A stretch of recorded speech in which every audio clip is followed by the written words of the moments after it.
Merci de votre fidélité renouvelée à la première radio-télévision communautaire du Sénégal. Mesdames et messieurs, bonjour et bienvenue dans ce flash d'information que nous allons démarrer à Louga, notamment dans le quartier Montagne Nord. Les habitants dénoncent une saisie injuste de leurs terres occupées depuis plus de 30 ans.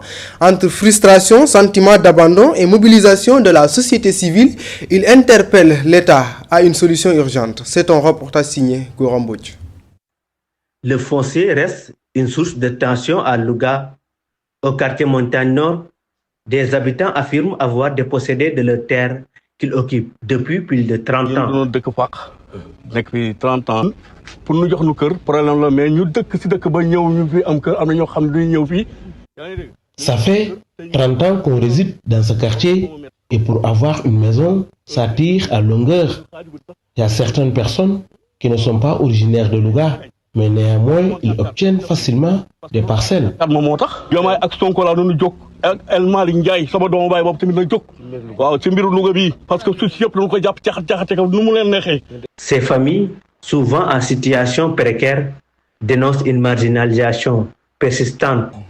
wala buñ ñu ko joxu tam ñu utal ñu foo xamante ne war nañ fa mën a nekk parce que ñëw nañ licencié ni ñu jox ñu Mbédi Salam 1 2 3. On a payé les frais de bornage à hauteur de 30 000 francs CFA. Ils reviennent encore pour nous dire qu'ils ont lotissé des parcelles pour nous. Jusqu'à présent, on n'a rien obtenu. ana kayit ya te li ma gën a soof gën ma cee metti mooy ñoom waa domaine ñoom seen bopp ñoo naan bëgguñu suñu directeur yëg ay problème kër yi. Face à cette situation, la RADDHO s'engage à leur côté. Nous avons fait une délégation avec 2 personnes d'entre eux et nous allons vers les autorités pour voir qu'est-ce qui se passe réellement. Pour que le droit soit respecté. Ces habitants de Montagne Nord espèrent une intervention rapide des autorités.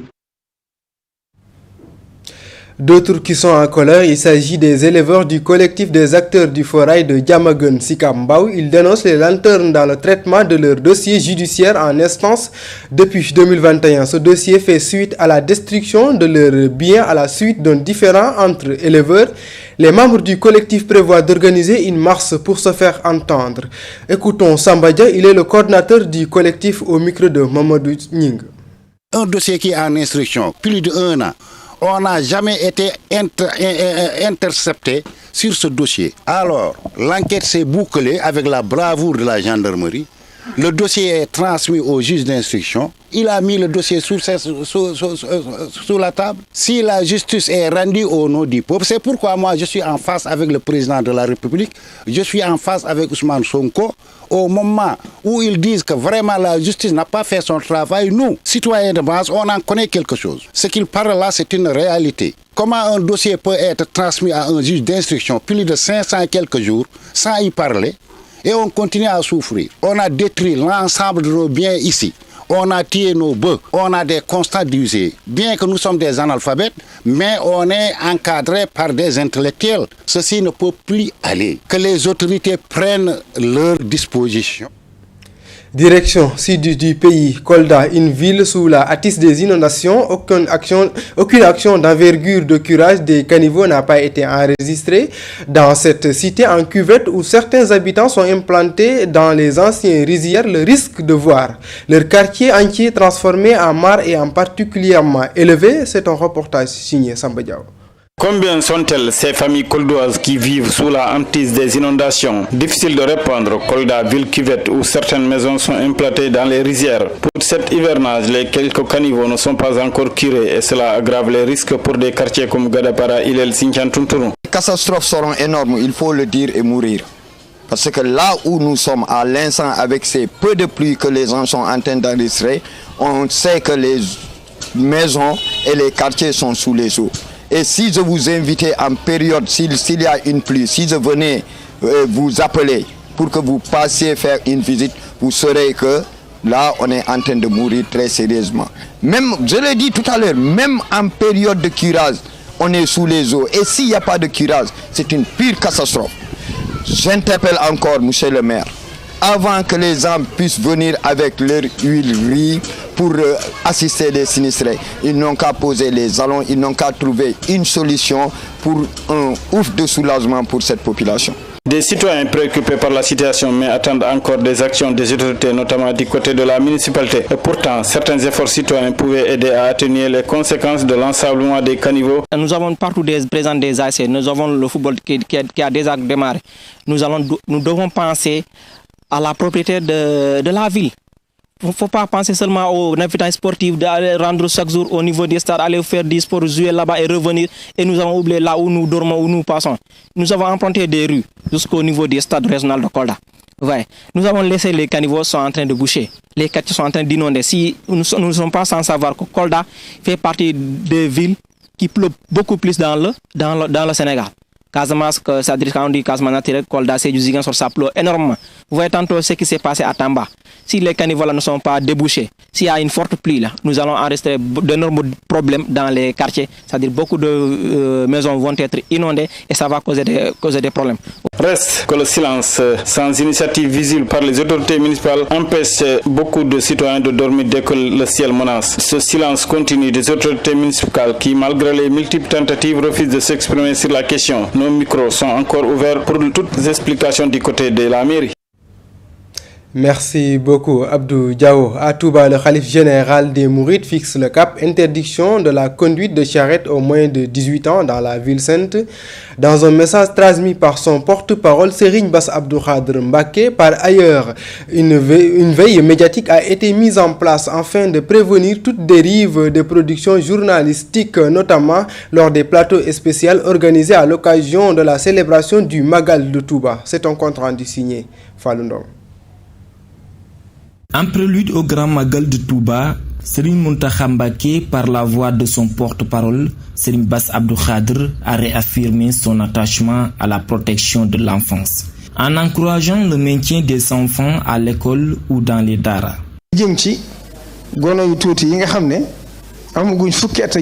Les enfants âgés de moins de 18 ans qui conduisent des charrettes dans la ville sainte de Touba, Serigne Mountakha Mbacké veut mettre fin à cette pratique immédiatement, surtout avant le Magal.